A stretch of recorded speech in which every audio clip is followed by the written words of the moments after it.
Bebas dari penjara, kini Arumi menghadapi sulitnya mendapat pekerjaan baru. Lamaran kerja Arumi ke rumah sakit sebagai office girl ditolak mentah-mentah oleh Dr. Elio yang masih menyimpan dendam pada Arumi.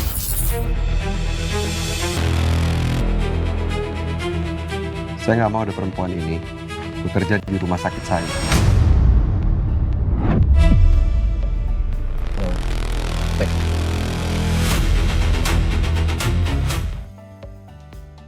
Nyaris jadi babysitter di rumah Laura yang merupakan temannya sendiri pun ternyata tidaklah mudah. Tentu saja karena Laura khawatir Arumi akan bertemu Alex suaminya dan rahasia mulai terbongkar. Siapa itu sayang?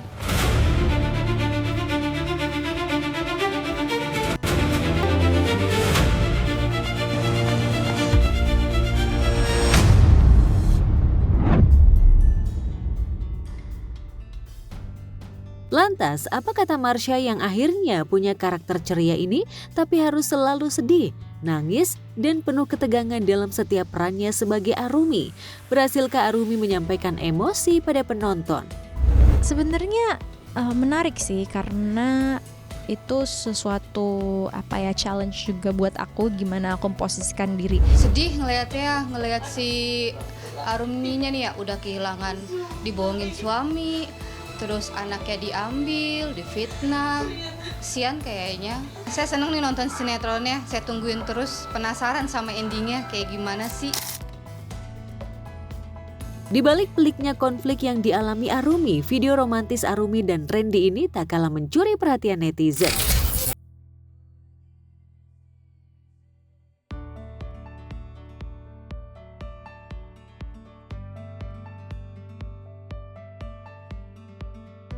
Marsha berhasil bikin penonton terlanjur mencintaimu ikutan sedih melihat sosok Arumi. Bak dua sisi mata uang yang berbeda. Dan terbongkar usilnya Marsha ketika di lokasi syuting.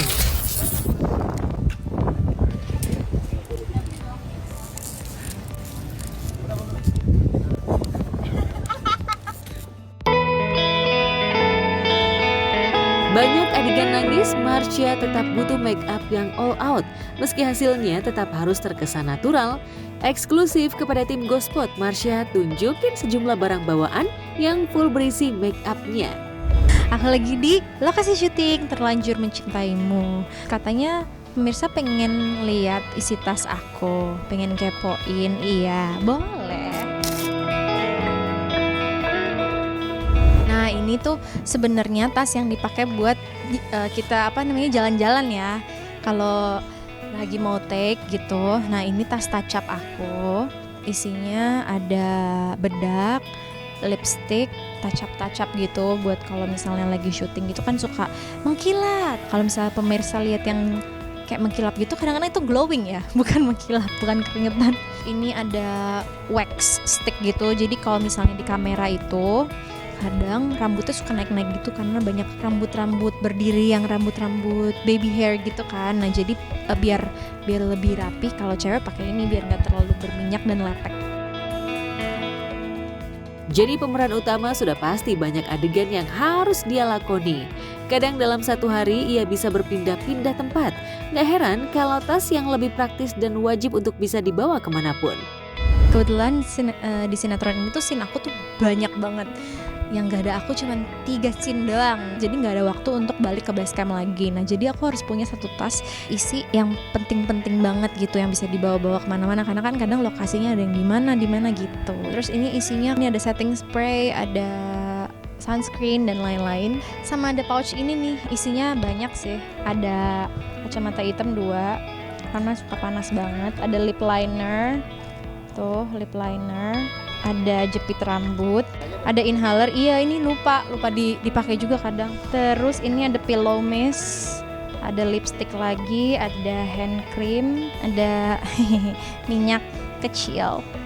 Ini paling penting, ini adalah kipas portable. Oh, bukan lagi ya kalau siang loh panasnya. Wow.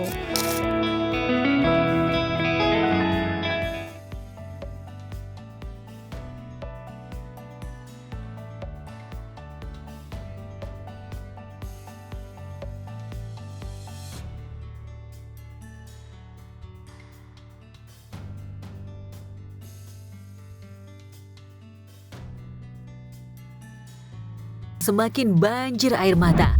Pasca alami kecelakaan tragis, bak jatuh tertimpa tangga. Arumi malah ditetapkan sebagai tersangka dalam insiden kecelakaan yang menewaskan istri dan calon buah hati, Dr. Elio Tirtaningrat.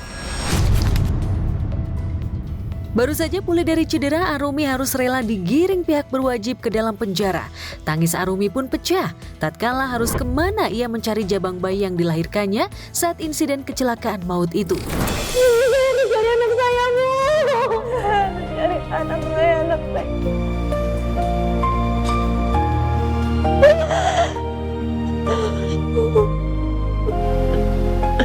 Mama kangen sama kamu, Nak. Tragis ya, kasihan banget ngelihat karakter Arumi sendiri.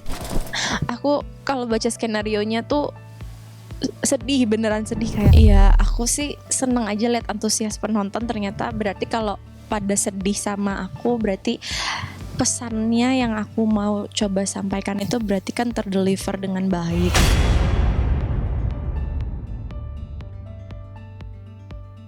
Di tengah kondisi yang nelangsa, Arumi tak tahu lagi caranya harus membela diri. Apalagi Randy yang semula begitu dicintainya, kabur membawa si jabang bayi dan berusaha keras menghilangkan jejak, termasuk menghapus semua jejak hubungannya dengan Arumi.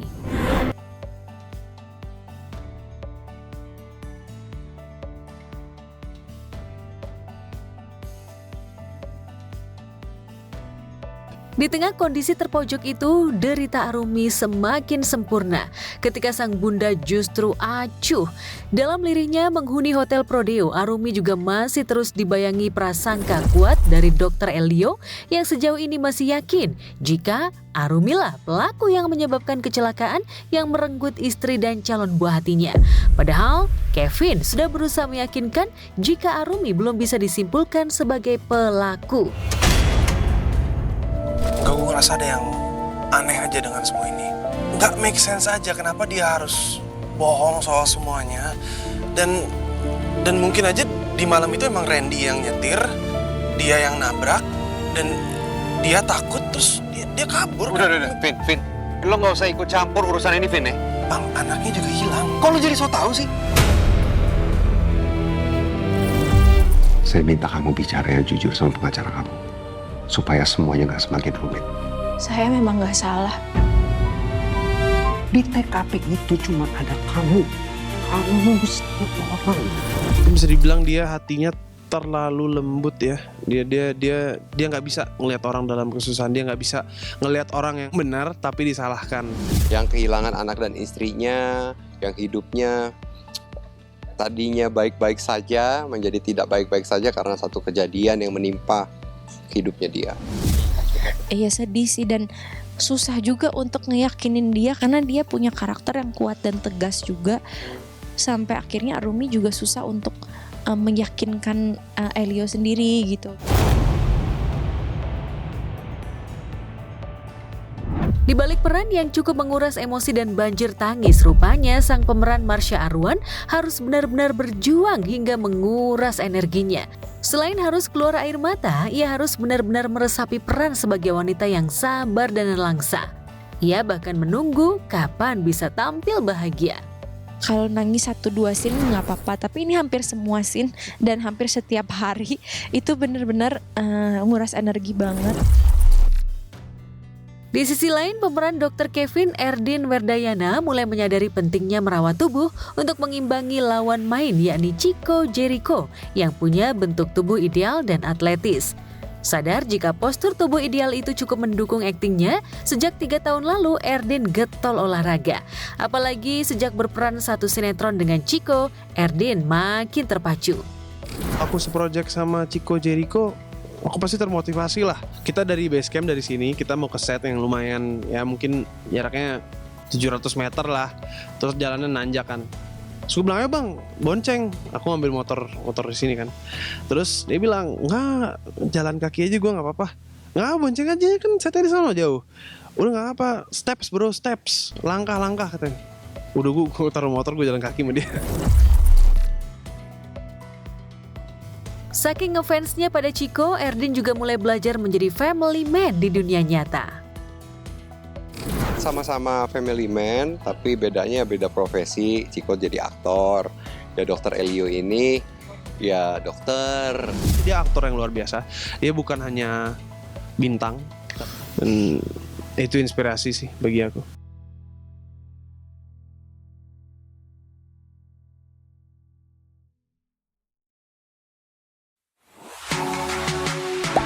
Gak sempat baca? Dengerin aja. Klik icon text to speech, gak pakai ribet di okezone.com.